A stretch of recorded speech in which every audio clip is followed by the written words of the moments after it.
America Iran ఉద్రిక్తతల మధ్య అనూహ్య మలుపు చోటు చేసుకుంది. ఇరు దేశాల మధ్య యుద్ధం ముగిసే దిశగా అడుగులు పడుతున్నాయా అంటే అవుననే సంకేతాలు అందుతున్నాయి. ఇరాన్ ఇంధన క్షేత్రాలపై దాడులు చేస్తామన్న హెచ్చరికలను తాత్కాలికంగా పక్కన పెట్టిన ప్రెసిడెంట్ ట్రంప్ చర్చలకు మొగ్గు చూపుతున్నారు.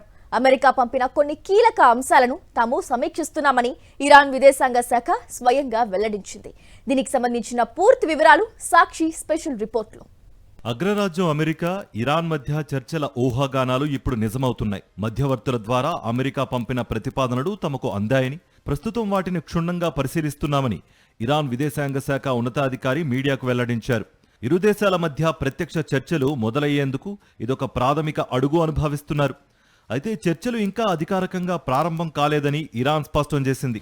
గత కొద్ది రోజులుగా ఇరు దేశాల నుంచి పరస్పర విరుద్ధ ప్రకటనలు వెలువడుతున్నాయి. యుద్ధాన్ని ముగించేందుకు అమెరికా ఇరాన్ మధ్య చర్చలు జరిగాయని ప్రెసిడెంట్ ట్రంప్ ప్రకటించగా, ఇరాన్ పార్లమెంట్ స్పీకర్ మాత్రం ఆ వార్తలను తోసిపుచ్చారు. ఈ గందరగోళం మధ్యే అమెరికా నుంచి పాయింట్స్ అందాయని ఇరాన్ విదేశాంగ శాఖ ధృవీకరించడం ప్రాధాన్యత సంతరించుకుంది. యుద్ధం కంటే శాంతి చర్చలకే తాము ప్రాధాన్యత ఇస్తున్నామని ట్రంప్ ఇప్పటికే పలుమార్లు పునరుద్ఘాటించారు.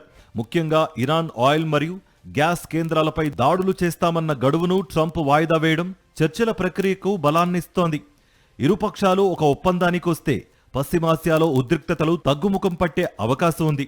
మరి అమెరికా పంపిన ఆ ప్రతిపాదనలకు ఇరాన్ ఎలా స్పందిస్తుంది?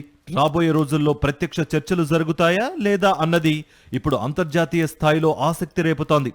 మొత్తానికి యుద్ధ హెచ్చరికల నుంచి చర్చల ప్రతిపాదనల వరకు జరిగిన ఈ మార్పు ప్రపంచ మార్కెట్లకు కూడా కొంత ఊరటనిస్తోంది. ఈ ప్రతిపాదనలపై ఇరాన్ ఇచ్చే సమాధానంపైనే తదుపరి పరిణామాలు ఆధారపడి ఉన్నాయి.